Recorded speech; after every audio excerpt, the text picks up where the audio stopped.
সুপ্রভাত আমার প্রিয় পরিবার, আশা করছি সবাই তোমরা খুব ভালো আছো। তোমাদের আশীর্বাদ ও ভালোবাসা নিয়ে আমরাও বেশ ভালো আছি। দুদিনের ব্লগ কিন্তু একসাথে দিচ্ছি, তার কারণ এর আগের দিন ব্লগ দিতে পারিনি, সেই জন্য। তো এদিকে দেখো দুই ছেলে এখানে খেলছে চশমা দিয়ে আর গাড়ি দিয়ে। এগুলো ঠাকুরদাদা এনে দিয়েছে মেলা থেকে। ওই যে আমাদের পাশে যে মেলাটাতে আমরা গিয়েছিলাম, সেই মেলা থেকে ওর ঠাকুরদাদা এই যে ছোট ছেলের জন্য একটা চশমা নিয়ে এসেছে আর বড় ছেলের জন্য একটা গাড়ি নিয়ে আসছে। ছোট ছেলে দেখো চশমা পরে কীরকম লাগছে অবশ্যই কমেন্ট করে জানিও। চশমাগুলো কিন্তু পরে ও এদিকে টাটা দেওয়া শুরু করে দিয়েছে, মানে ও ঘুরতে যাবে। আর মেলা থেকে তো জিলেপি নিয়ে এসেছিলাম, আমরা সেরকম কিছু খেতে পারবো না কারণ আমাদের ওষুধ ছিল, কিন্তু আমাদের ওষুধ উঠবে। তো ভাতও প্রায় হয়ে গেছে। এদিকে আজকে বেশি কিছু রান্না করব না, আলু করলা ভাজা করব। তো এইদিকে দেখো বিমস আর আলু ভাজা করব আর করলা ভাজা করব, ডাল করব। করলাগুলো অনেক দিন ধরে ঘরে আছে জন্য একদম নষ্ট হয়ে যাচ্ছে। এগুলো জেঠিমারা দিয়েছিল, ওদের খেতে যে আবাদ করেছিল। আর আলুগুলো হচ্ছে আমাদের, আর এই যে আলুগুলো বলছি সরি বিমসগুলো হচ্ছে আমাদের, আর এই আলুগুলো হচ্ছে জেঠিমাদের। এতগুলো না, একটা একটা একটা সিঙ্গেল পিস। হ্যাঁ হয়েছে হয়েছে হয়েছে, যাও ওগুলো সব রেখে এসো, যাও যেখানে পেয়েছো ওখানে রেখে এসো।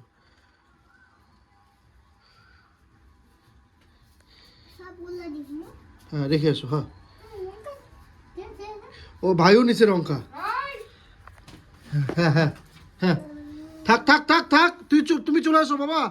মিতাংশ তুমি আসলে ভাইও চলে আসবে, তুমি আসলে ভাইও আসবে। আসো তুমি বেরিয়ে আসো, ও আসবে। কি করছে বাবা, কি করছে? তুমি গেলে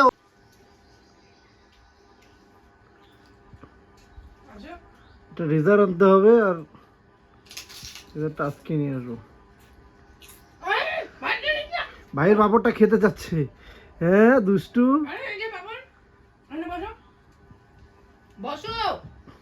আজ আবার যায়, আসো না বাবা, বসো না। আছে তো এখানে পাপড়, দেখছো ভাইয়ের পাপড় খেয়ে নিচ্ছে কেমন করে। ভাই ছোট তো এই জন্য না, ছোট ভাই হয় এই জন্য ও পালাইছে, ও পালাইছে। মিতাংশ এখানে আছে তো বাবা, মার হাতে দেখো কেমন দুষ্টু, ভাইটা খেয়ে নিচ্ছে।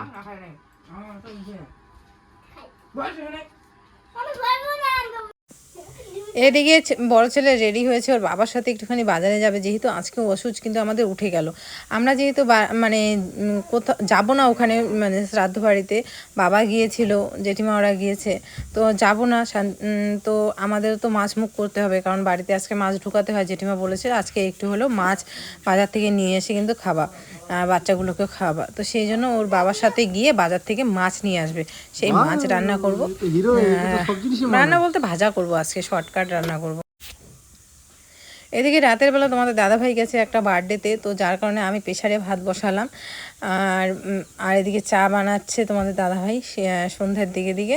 বাবা আমি চায়ের নেশা খুব আমার আর আমার শ্বশুরমশাইয়ের, তো তোমাদের দাদাভাই বাধ্য হয়ে আমার জন্য আর বাবার জন্য কিন্তু চাটা বানাই সন্ধ্যাবেলার দিকে। তো এই যে মেলা থেকে কালকে যে জিলিপি নিয়ে এসেছিলাম, সেই জিলিপি দিয়ে এখন আমরা ওই যে সবাই মিলে চা মুড়ি দিয়ে খাবো। আমার না এই গুড়ের জিলাপিটা বেশ ভালো লাগে এই সাদাটার থেকে। তোমাদের কার কার গুড়ের জিলাপি ভালো লাগে অবশ্যই কমেন্ট করে জানিও। আর গুড়ের জিলাপিটা যদি আবার বাসি হয়ে যায় না, সেটার টেস্টটা মনে হয় আরও 3 গুণ 4 গুণ বেড়ে যায়। তো আমার কিন্তু খুব ভালো লাগে গুড়ের জিলাপি। তো এটা দিয়েই আর কি এখন আমরা চা খাবো। আর সাথে ওই যে ঝুড়ি ভাজা আছে, তোমাদের দাদা হয়তো মিষ্টি জিনিস পছন্দ করে না, ও কিন্তু ওই ঝুড়ি ভাজা দিয়ে খাবে। এদিকে আমি খাচ্ছি, এদিকে যে বড় ছেলেকে আর ছোট ছেলেকে দুধ দিয়ে বিস্কুট খাওয়ালাম, তো এখন ওরাও একটুখানি মুড়ি খাচ্ছে। তো খাচ্ছে কারণ মুড়িটা ভালোবাসে, একটুখানি নুন নুন লাগে, একটুখানি তেল দিয়ে মেখেছি জন্য আর কি ভালোবাসে, তো খাচ্ছে আর কি। তো এখান থেকে ছিল আগের দিনের ব্লগ, পরের দিন শুরু হচ্ছে বন্ধুরা আজ। আর দেখো বৃষ্টিতে আমাদের এদিকের কী অবস্থা হয়ে গেছে, কারণ কি বলো তো, এই আমাদের এই জায়গাটা না, এই পাশটা আর কি স্পেশালি খুব নিচু, আর পাশেই যেহেতু নদী আছে, তো এই সাইডটাতে জল চলে আসে তাড়াতাড়ি। তো সেই জন্য দেখো এই জল হওয়াতে হাঁসগুলোর কত আনন্দ, বেশ সাঁতার কাটে বেড়াচ্ছে আর কি। হাঁসের মানে প্রকৃত ভালো স্থান হচ্ছে এই জল। আর এইদিকে দেখো আমাদের বাড়িতে লাগিয়েছে হচ্ছে জয় শ্রীরাম, রাম পুজো হয়েছে, আমাদের বারোডি বাজারেও একটা ছোট্ট রাম মন্দির আছে, সেখানে পুজো হয়েছে। তো এই দেখো বাবা এখান থেকে একটা সুন্দর জিনিস নিয়ে এসেছে, যেটা আমাদের বাড়িতে একদম উঁচু করে লাগানো হয়েছে আমাদের নতুন ঘরে। দেখতে কি সুন্দর লাগছে বলো, আমাদের বেশ ভালো লাগে। আর প্রতিদিন সকালবেলা আমার যে বড় ভাসুর গ্রান ছেড়ে দেয় রামের, খুব ভালো লাগে দেখতে। তো সকাল থেকেই লাইন কারেন্ট ছিল না। এইদিকে বাবা, পড়ে যাবো ওইদিকে, হ্যাঁ এখান থেকে না। সকাল থেকেই কারেন্ট ছিল না। এই হচ্ছে ওয়েদার। এদিকে আসো, আমি তোমাকে বললাম তো ওইদিকে যাবো না। মানে ছোট ছেলে আমার এমন যে ওকে কিছু বললে ও শুধু কান্না করে, রাগ দেখায় না বড় ছেলের মতো। ও একটু মানে কি বলবো, কান্নাটা বেশি করে, আদুরে আর কি এরকম। ওকে একটু যদি মানে চড়া মেজাজে কথা বলো, একটু জোরে কথা বলো, এমনিতেই কান্না করে দেয়। যাই হোক, আমাদের তো ওষুধ উঠে গেছে, তোমরা তো জানো কালকের থেকে। তো মাছ নিয়ে এসেছি কালকে, আমি খেতে পারিনি, আমি একটা অনুষ্ঠানে গেছিলাম। তো মাছ রান্না হচ্ছে, কারেন্ট নেই, বৃষ্টি হবে, ওয়েদার খুবই খারাপ। চলো তোমাদেরকে দেখাচ্ছি, লাইনটা আসছে একটু আগেই, সকাল থেকেই কারেন্ট ছিল না। আলু দিয়ে কি হবে, মাছের ঝোল।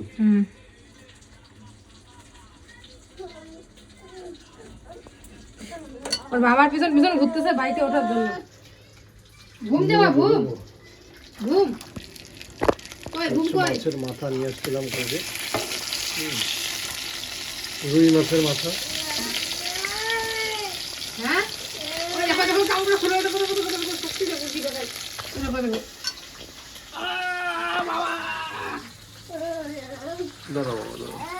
ওরে বাবা, আমাকে চাপটা বাঁধা দিল রে। কালকে মাছ খাও নাই? না, খাইছি একটা। তাহলে মাছ ইউজ করতে হবে।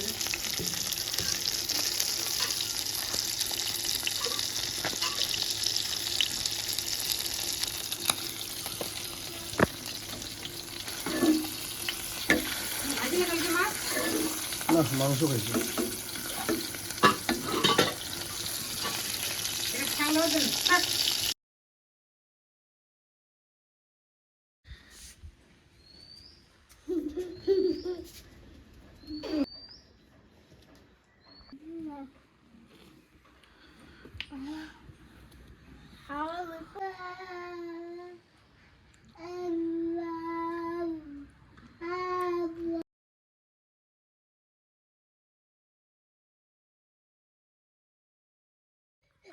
ওর বাবা, ওর রাগ হয়। ওর বাবা আছে না, ওর বাবা মিতাংশের বাবা বলে কি, আমি যখন বাড়িতে থাকি তখনই বোধহয় বাচ্চাগুলো এত অশান্তি করে, নাহলে বোধহয় করে না।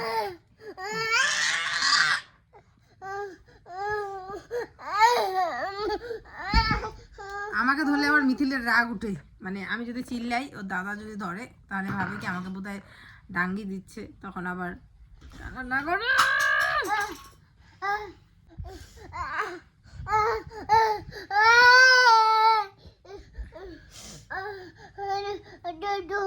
দাদা, হ্যাঁ দাদা মারতেছি আমাকে, দেখছু।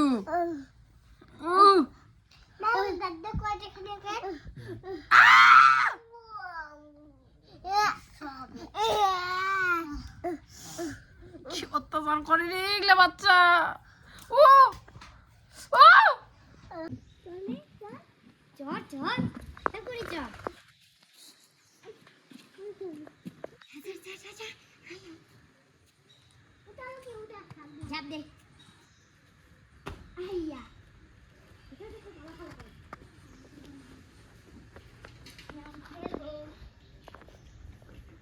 গুলি মারবো স্ক্যাম।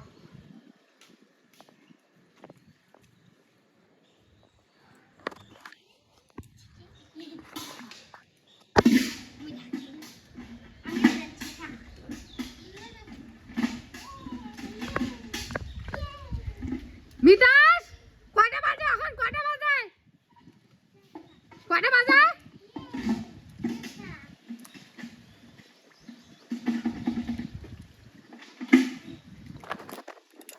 হ্যাঁ দেখো দাদা, বাবা লা লা লা লা তোর বাবা কি ভাঙা দিল high high high high high প্রতিদিন একটু উপসে না বাবুলা হ্যাঁ দেখছো এ ডাং খাবে না তো কি হবে?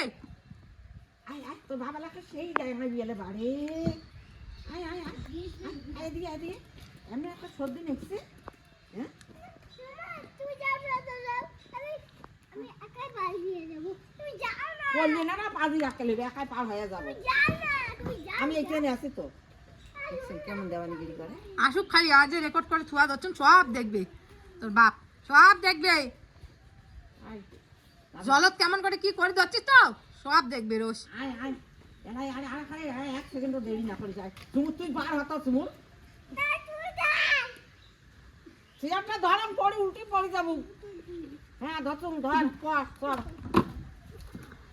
দেখুন হ্যাঁ দেখুন বাপরে বাপ আর দেখছিস দেখছিস?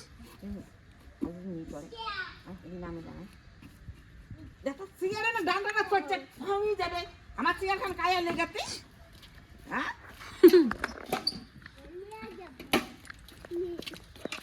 আগে আমি না করি বাড়ি যা জামা প্যান্ট পরিস্থিতি হয়েছিল উঠানটা একদম নোংরা হয়েছিল চারিদিক কোনা কাঞ্চে সব ঝাড় দিয়ে এই যে সন্ধ্যাবাতি দিলাম জামা কাপড়গুলো এনে ওখানে রাখলাম এগুলো ভিজা জামা কাপড় তো ঘর দোর ঝাড় দিলাম আর তার সাথে সাথে এই যে বাসনগুলো এই মাত্র মেজে নিয়ে আসলাম বাসন টাসন মেজে এইখানে রাখলাম আর মিতাংশের শরীরটা একটু হালকা হালকা খারাপ লাগছে না বাবা তার কারণ হচ্ছে জলের মধ্যে খেলছে যাই হচ্ছে তো সর্দি লেগেছে দেখি বাবাটাকে একটু তো আমি ম্যাগি দিলাম একটুখানি করে কারণ ভাল লাগবে তাহলে ম্যাগি খেলো মিথিলও খেলো তো বাবাই মাত্র নিল সারাদিন বাবা ওদিকে টুকটাক কাজ করছিল নিতে পারেনি তো ওই মাত্র নিল বাবা নেওয়ার সাথে সাথে আমি তাড়াতাড়ি করে এঁটো বাসনগুলো মাজলাম উঠান ঝাড় দিলাম জলদি জামা কাপড় নিয়ে আসলাম সন্ধ্যাবাতি দিলাম ঘর পরিষ্কার করলাম ঘরের যা ইচ্ছে তাই অবস্থা হয়েছিল বিশ্বাস করবে না 40 বাজে বন্ধুরা দুই ছেলে ঘুমাচ্ছে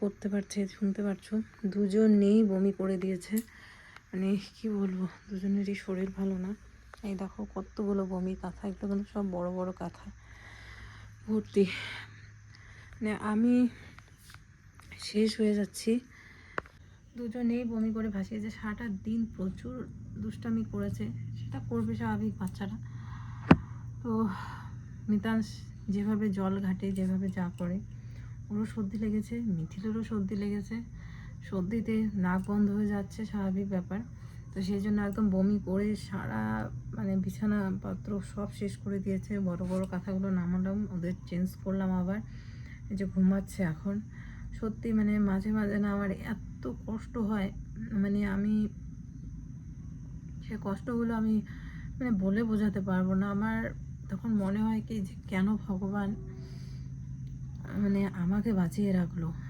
মানে আমি যদি মানে ভগবানের দোষ কি বলবো আমার মারই দোষ যে আমিও মা আমিও অনেক কষ্ট সহ্য করি কিন্তু নিজেকে শেষ করে দেওয়ার কথা যখনই ভাবি তখনই ওদের কথা মনে আসে যে আজকে যদি আমি এরকমটা করি আমার বাচ্চাগুলোর কী হবে ওরা অনাথ হয়ে যাবে যতই বাবা থাক যতই যে কেউ থাক যত আত্মীয় স্বজন যাই থাক না কেন কিন্তু মার জায়গাটা কেউ নিতে পারে না আমি নিজেকে দিয়ে বুঝি কারণ মা থাকলেই একমাত্র সন্তানরা ঠিক থাকবে মা না থাকলে কেউ যতই আত্মীয় থাক যতই যে থাক বাবা থাক কেউ আপন হয় না আমি যেভাবে আমার বাচ্চাদের আগলে রাখবো যেভাবে আমি যত্ন করবো সে কেউ করবে না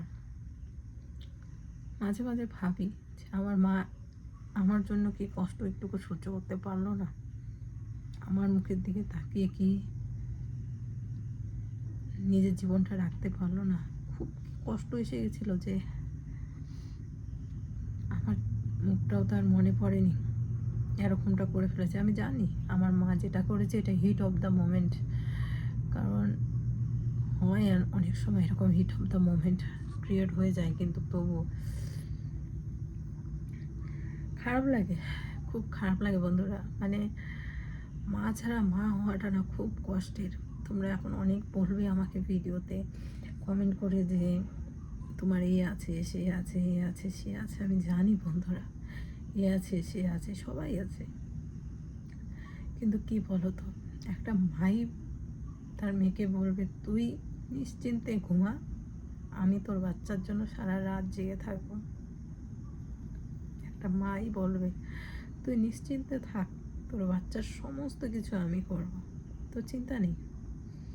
আশেপাশে দেখি আমার ছোট ছেলের বয়সের একটা বাচ্চা আছে, আমার পিসি শাশুড়ির নাতি হয়, এসছে, বিশ্বাস করবে সব কিছু করছে, পটি ধোয়ানো, খাওয়ানো, ননদ ঘুমিয়ে আছে বাড়িতে, নিয়ে নিয়ে ঘুরছে।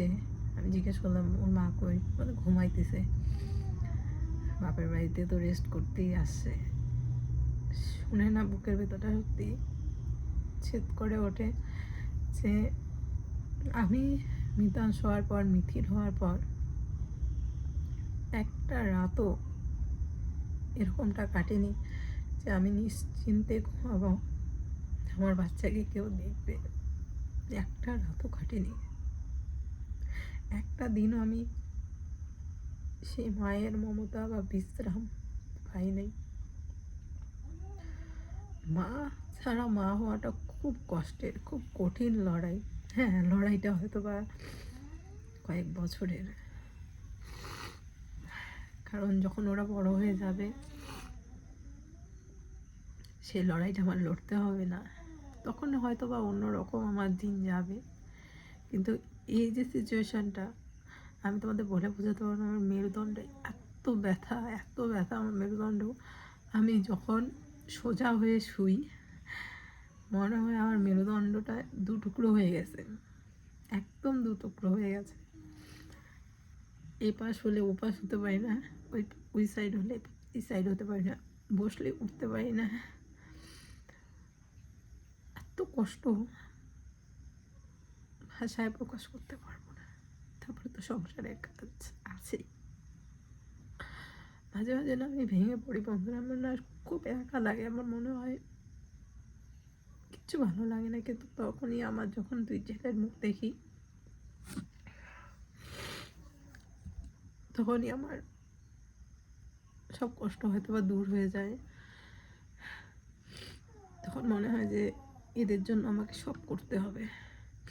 জানো, একটা কথা বলতে খুব ইচ্ছে করছে, বলি।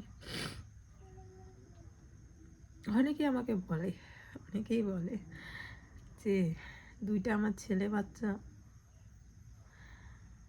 দুইটা ছেলে হয়েছে তো কোনোদিন মাকে দেখবে না, দুইটা ছেলে বাচ্চা তো, মেয়ে হয়নি তো। আচ্ছা একটা কথা বলি, ছেলে মেয়ে সব হচ্ছে ভগবানের দান, ভগবান দিয়েছে, ঠিক ঠিক ঠিক। আমি নিজে হাতে গড়ে তুলিনি যে ভগবান আমাকে ছেলে দিছে, আমি নিজে চেয়ে নিয়েছি ভগবানের কাছে, একদমই না। আমি শুধু ওখানে যখন থেকে আমি জানতে পেরেছি আমি প্রেগনেন্ট, মিতাংশের সময় বা মিথিলের সময়, শুধু একটাই প্রার্থনা করেছি, ঠাকুর বাচ্চা যাতে আমার সুস্থ স্বাভাবিক হয়, ভালো সুস্থ স্বাভাবিক বাচ্চা দিও, সে তুমি যাই দাও না কেন, ছেলে দাও মেয়ে দাও, আমার কোনো আপত্তি নেই। কিন্তু ছেলে হয়েছে বলে এই কথাগুলো শুনতে হয়। যার যার ছেলে বাচ্চা আছে তাদের কপালে অনেক দুঃখ।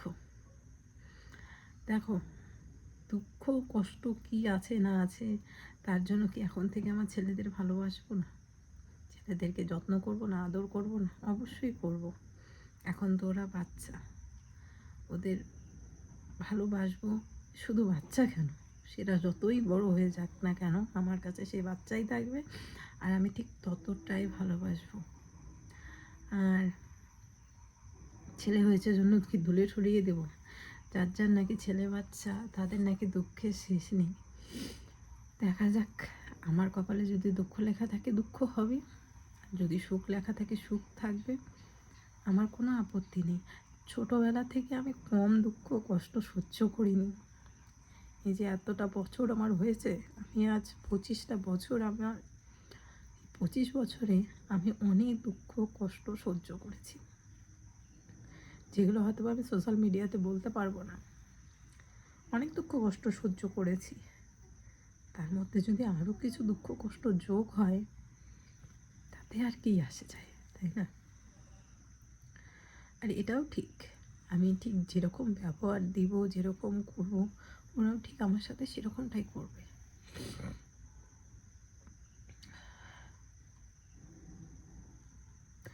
যার যা অভিশাপ দেওয়ার, যার যার